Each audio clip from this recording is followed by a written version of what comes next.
Hello, my name is Phillippa Pitts, and I am a PhD candidate and Horowitz Foundation Fellow for American Art and the History of Art and Architecture Department here at BU. I was also incredibly fortunate to be the 2022 BUCH summer intern at the Institute of Contemporary Arts, Boston.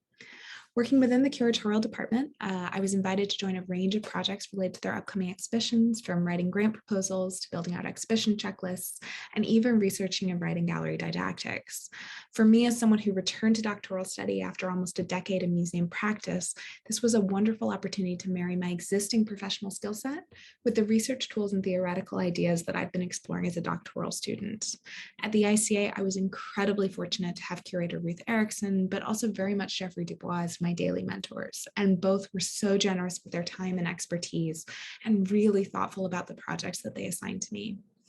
My major project was working on their upcoming exhibition, To Begin Again, Artists in Childhood, which is an extraordinary show coming to the ICA this fall, which really reflects on the understudied influence of children, childhood, and the experience of caregiving from the early 20th century to today. And this kind of exhibition was why I wanted to work at the ICA. It's big, it involves so many moving pieces and stakeholders, from the incredible custom graphic design to local community partners, a really rich exhibition catalog of scholarly essays, and of course, contributions from artists from across the world reflecting on very different kinds of childhood, from Nigerian American Njideka Akanyili Crosby and her meditations on memory and media in a diasporic childhood, to Glenn Ligon's drawings that are made in collaboration with Minneapolis-era children, and Jalen Gomez's powerful representations of caregivers and domestic workers who are so often not represented at all. My own doctoral research really pushes to expand the boundaries of American art by questioning those national, cultural, and linguistic barriers, with a real emphasis on a kind of reparative ethos to our study. And the ICA has long been a leader in bringing a transnational picture of contemporary art to Boston. And I've deeply admired the work that Ruth, Jeff, and Ava Rispini, Chief Curator and Deputy Director, that they have been doing there for years. So knowing them and having an opportunity to learn with them was extraordinary. In terms of specific projects, as I said, a lot of my time was devoted to Begin Again. And I was really grateful to Ruth and Jeff for letting me research and draft 1/3 of the object labels for the exhibition, and particularly to Ruth for the time that she took to sit down and go over them line by line with me to think about voice and interpretation for the ICA's audience. And for this specific show where we were experimenting with reading levels and accessibility to a wider range of visitors. Ruth also let me really run with one part of the exhibition, which I'm so excited to see come to life, which is a reading room. Across the exhibition, we see artists drawing from and contributing to the world of children's book illustration as this very generative space for thinking and making.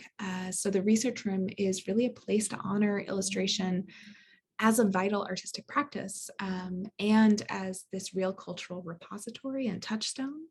And I was also really excited to think through children's literature today and the very important work that's being done in this field around inclusion and social change. Books shape the way that we understand our world, and artists play such a vital role in teaching children how and what to see. So the reading room and reading list that we created in partnership with folks from Boston schools and Boston Public Libraries, and of course the ICA's own education team, is our hope for a more inclusive and diverse picture of children's illustration today. And on the walls around that space, you'll see some profiles that Ruth encouraged me to develop of what we're calling protagonists in the story of children's illustration. So folks who push the field from its early professionalization to wonderful critiques by women like Dr. Rudine Bishop-Sims and Debbie Reese, who talk about the real world impacts of representations of Black, Indigenous, and otherwise marginalized folks in picture books and kidlit. And for me, this kind of work is so refreshing and important. Doing a dissertation is a very long-term commitment to one topic, but I know I will work on scores of projects across my curatorial career, and it's one of the things I love most about museum work, that constant push to think about how scholarship serves both the academy and the public, and what these works of art mean in a particular place and a particular time. And that's something that I really got to see Ruth, Jeff, and Ava model in ways that I will carry with me. To Begin Again was not the only project I worked on. I was so grateful to be included in a range of planning meetings for upcoming exhibitions and installations, from a Barbara Kruger installation coming to the ICA lobby this winter, to Guadalupe Maravilla and his exhibition of these art machines that he dubs disease throwers that are still in production in this wonderfully connected process of community making that runs from El Salvador to metalworkers in Mexico City and finally up to Boston. I was also really grateful to Ava for asking me to research and write for some major grants for an exhibition that's even further out. In my past career, I had worked on big NEA and NEH grants before, but from a different department. So I was so grateful to Ava for the taking to the time out to explain her process for this kind of application, to do that writing, to get that feedback, and to be CC'd on the whole dialogue that this went through in that editing and refinement with development. And that's exactly the kind of knowledge that you need to jump into a curatorial role and hit the ground running, but that can't be taught in a classroom or a simulated environment. And that's why I'm so grateful to everyone, not only at the ICA, but at the BUCH team here for that opportunity.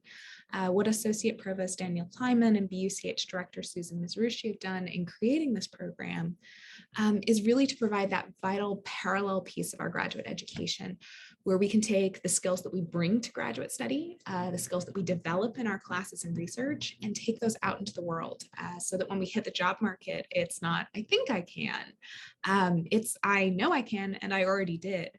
Because we've been paired with these wonderful mentors who have so generously taken the time out of their very busy days to coach us, to encourage us, to correct us as necessary, and to set us up for great careers ahead. So I couldn't recommend an ICA placement more, and I'm very grateful to everyone who made this opportunity possible.